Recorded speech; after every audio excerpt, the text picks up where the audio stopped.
It's about process, and it's something that I've spent the better part of 12 years kind of developing.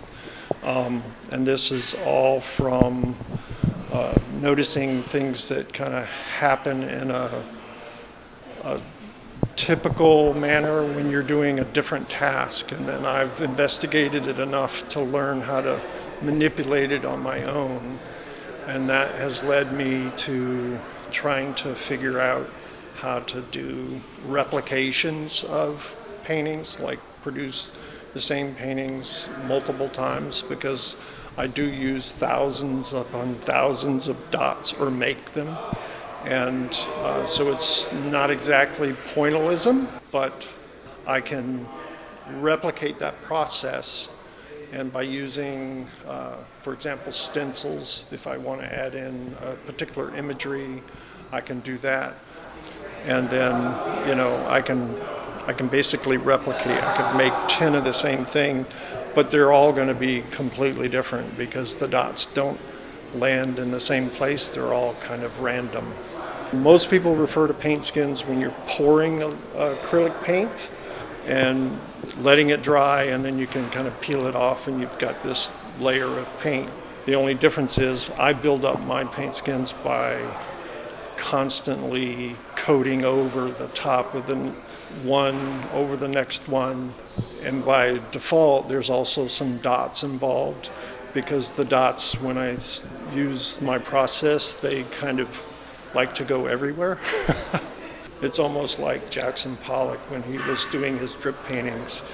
He would, control the paint by dipping his sticks or whatever into the can and whipping it around. And he actually said he denied the accident. So I'm sort of doing the same thing.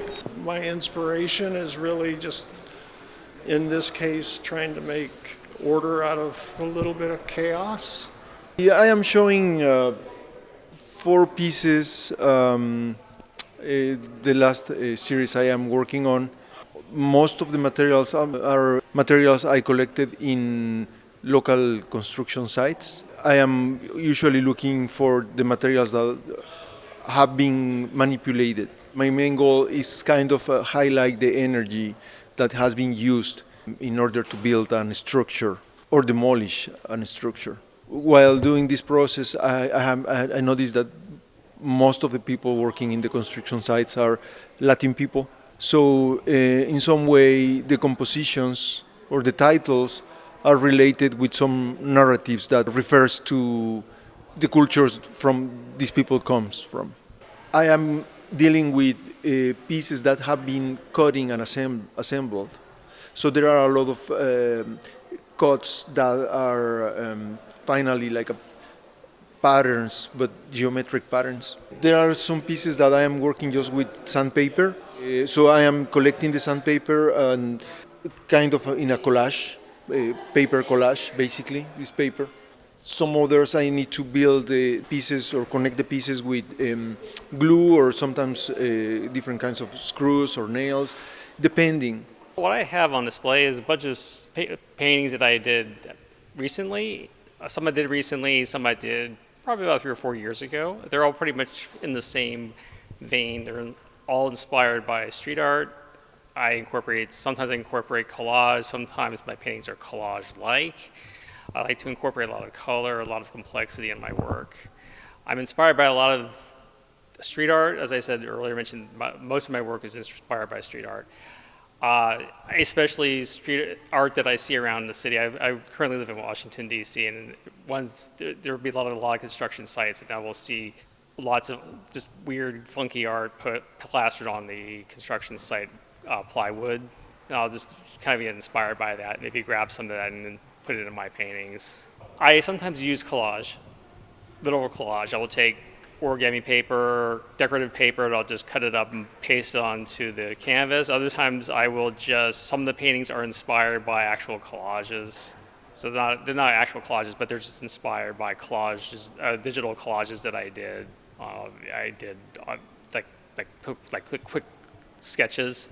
A lot of times I use the same size. So some of these have the same size, 3 feet by 4 feet. I think Sometimes the size is determined by the collage, the sketch that the design. Other times it's not. I just pick a size that I'm comfortable with. I start with colors. I decide what colors I'm going to use, and then I sketch around, playing around what colors to put where. I use a lot of the same tones, but not any of them are particularly favorite. I use a lot of texture in the background. If you looked at some of my pieces, I have ridges and valleys, and a lot of it is tissue paper.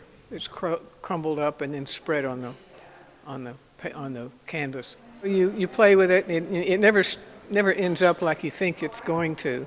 And as you develop and expand on some of the aspects of the piece, you have to kind of say, okay, wait a minute, let's back off.